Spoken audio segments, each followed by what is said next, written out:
નાની વાતમાં આપણે આજે રસમાલિકા રસ તરંગ ગ્રંથમાં આપણે તિલકનો ભાવ એ આપણે ગયા વખતે અધૂરું રાખ્યો હતો, એની આગળનું લઈશું પાના નંબર 85 ઉપર કે जब आचार्य जी ने दान देवे की आज्ञा भई तब श्री यमुना जी आप साक्षी रूप होय ताके लिए यमुना जी में दयालुता बहुत है। એટલે કે જ્યારે વલ્ભાચાર્યજીને એમ થતું હતું કે આ સદોષ જીવ અને નિર્ગુણ ઠાકોરજી સાથે સંબંધ કેવી રીતે થઈ શકે, ત્યારે બ્રહ્મસંબંધ મંત્ર ઠાકોરજીએ પ્રગટ થઈને વલ્ભાચાર્યજીને આજ્ઞા કરીને કે તમે બ્રહ્મસંબંધ મંત્ર આપીને એમને શરણે લેજો। એ બાબતે વાત કરે છે કે આચાર્યજીને દાન દેવે કી આજ્ઞા ભાઈ તબ શ્રી यमुनाजी साक्षी रूप હોય, કેમ કે તે यमुनाजीના તટ ઉપર આ લીલા થઈ હતી તો यमुनाजी साक्षी છે। ताके लिए यमुनाजी में दयालुता बहुत है और वो जीव के अपराध को देखे नहीं।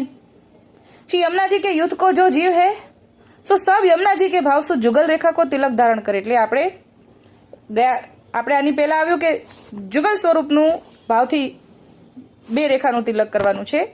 અત્યારે વધારે સમજાવે છે કે યમુનાજીના જૂથના જીવ છે એટલે જુગલ રેખાનું યમુનાજીના ભાવથી તિલક કરવાનું છે। અરુ જુગલ રેખા કો તિલક સદા સર્વદા કાળ में હોય है, એટલે આપણે હંમેશા સદા સર્વદા કાળમાં આપણે આ તિલક રાખી શકીએ છીએ। અરુ શ્રુતિ સ્મૃતિ અરુ પુરાણ में હું પ્રસિદ્ધ है इनको निष्कामत्व सिद्ध कियो है। એટલે બધી જગ્યાએ શ્રુતિઓમાં વેદની ઋચાઓમાં બધી જગ્યાએ લખેલું આ પ્રસિદ્ધ છે। આ છૂટા તિલકનો ભાવ ત્યાં જણાવેલો છે। ઇनको નિષ્કામત્વ સિદ્ધ હો કિયો હે તાકે લીએ પુષ્ટિજન સકામત્વ કો ઈચ્છે નહીં। અને જ્યારે આ તિલક આપણે ધારણ કરીએ, તિલક આપણા લલાટ ઉપર બિરાજે ત્યારે આપણા મનમાં સકામ ભાવ ન આવે। જ્યારે આપણને તિલક પર ભર બેસે પછી कदापि न आवे। चतुर्विध मुक्ति की अपेक्षा नहीं करत है ताके लिए हमने इनको निष्कामत्व भाव को प्रदान करने वाली जुगल रेखा को तिलक दीनो है। એટલે કે આપણને ઇनको મતલબ ઠાકોરજીને આપણા વિશે કહે છે, યમુનાજીના જૂથના જીવો માટે કહે છે। તિલક કેવું કરવું, સો તો કેસો सुगंधी युक्त करनो चाहिए, वृक्ष नहीं करनो। जुगल रेखा ललाट के मध्य भाग में करनी चाहिए और तिलक वृक्ष या वांको टेढ़ो और अंतरहित नहीं करनो चाहिए।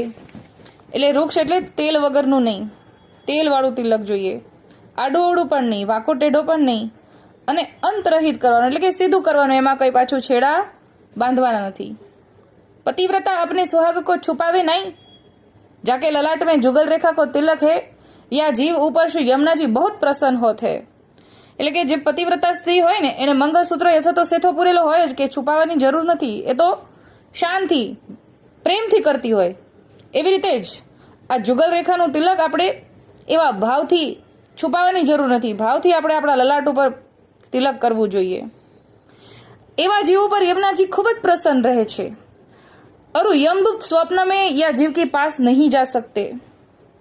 એટલે જેણે તિલક કર્યું હોય એમને તો यमदूत सपना પણ એમની પાસે ન જઈ શકે। और तिलक सो तो वैष्णव को पतिव्रता को सुहाग रूप है या ते सौभाग्य बढ़त है, अपने सुहाग बिना पतिव्रता कबहू नहीं रहे। એટલે તિલકથી પતિવ્રતાપણુની વૃદ્ધિ થાય છે, એટલે પતિવ્રતા સ્ત્રી ક્યારેય પણ સુહાગ વગર ના રહે।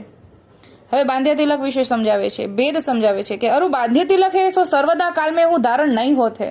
અગાઉ આપણને કીધું ને કે છૂટું તિલક હંમેશા ધારણ કરી શકે સદા સર્વદા, જ્યારે બાંધેલું તિલક સદા સર્વદા धारण न કરી શકાય। क्योंकि सकामत्व के लिए काल को प्रमाण है, ताके लिए जुगल स्वरूप के उपासक को यमुना जी के भाव से जुगल रेखा सुगंधित युक्त करना चाहिए।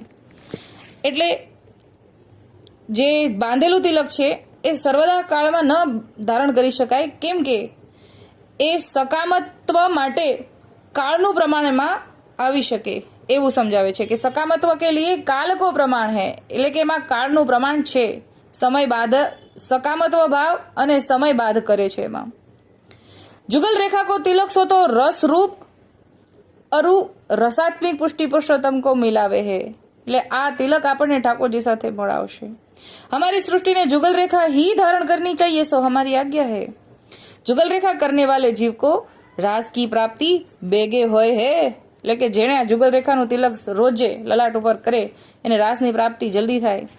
अरे कसिया तो हमारे कृपा पात्र हो, हमारी आज्ञा से और कौन शास्त्र श्रेष्ठ है।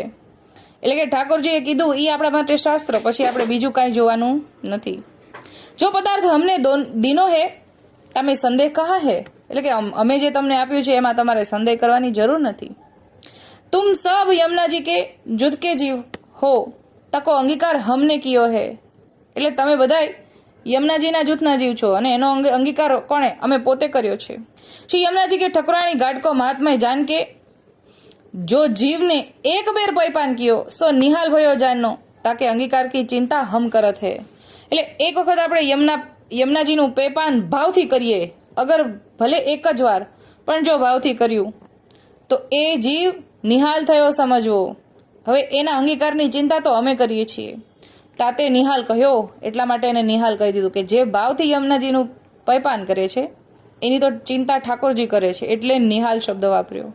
જો યમુનાજીના જલ અરુ રજકો સેવન કરત હે સો તો जुगल स्वरूप सहित अंतरिक्ष जूथ श्री यमुना जी के है ता सबकी सेवा को फल प्राप्त હોય है। એટલે કે જે યમુનાજીની રજનું સેવન કરી રહ્યા છે, જેને ઘરે સેવન પ્રકાર સ્વરૂપે યમુનાજીનું જલ અને રજ અથવા તો રજ, યમુનાજીની લોટીજી હોય અથવા તો રજ સ્વરૂપે પણ બિરાજતા હોય, એને જુગલ સ્વરૂપની પણ સેવા છે અને અંતરિક્ષ યમુનાજીના જૂથની પણ સેવા છે। એ સેવાનું ફળ પ્રાપ્ત થાય છે એમ સમજાવે છે। ऐसो सेवन यमुना जी को हमने बतायो है और दियो है। दादाजी ने यमुनाष्टक में सब रस रूप वर्णन कियो है। दादाजीए वल्लभाचार्यजीए यमुनाष्टकમાં બધું રસરૂપ વર્ણન કરી દીધેલું છે। जो यमुना जी से बढ़कर और को ब्रह्मांड में श्रेष्ठ नहीं, क्या કીધું? આખા બ્રહ્માંડમાં યમુનાજીથી શ્રેષ્ઠ કોઈ નથી। जो सकल सिद्धि के दाता है ऐसो लिख्यो है। એટલે નમામિ યમનામહમ સકલ સિદ્ધિ હેતુ મુદા, એટલે અલૌકિક બધી સિદ્ધિ યમુનાજી આપણને આપે એવા દાતા છે એવું એમાં વર્ણન કરી દીધું। એવું આમાં અત્યારે આપણે ઠાકોરજી સમજાવે છે। यमुनाजी के हृदय कमल में रसात्मिक जुगल स्वरूप सदा सर्वदा विराजत है और ताकि कानीसु रसादिक लीला को प्रकार सब सिद्ध होत है। यमुनाजीना हृदयમાં जुगल स्वरूप सदाय विराजमान છે અને એના કાની દ્વારા रास लीलाનું પ્રકાર બધો સિદ્ધ થાય છે। ताके लिए हमारे सेवक ने यह जुगल की रेखा को तिलक हमने दियो है। फिर કહ્યું जो हमारी आज्ञा से बढ़कर तुम्हारे लिए और कौन प्रमाण है। એટલે પ્રશ્નથી શરૂઆતમાં એમ જ પૂછ્યું હતું કે આ જુગલ રેખાનું પ્રમાણ શું છે, પ્રશ્ન એમ પૂછ્યો હતો। એટલે હવે અહીંયા જવાબ ઠાકોરજી એમ આપે છે કે અમારા મુખે જે આજ્ઞા થઈ એનાથી મોટું પ્રમાણ તમારે શું જોવે છે। એટલે જુગલ રેખાનું તિલકનું ભાવ આપણને આ સમજાવે છે। તો અત્યારે આટલું જ બોલીને તિલકની ભાવનાને આપણે વિરામ આપીએ છીએ।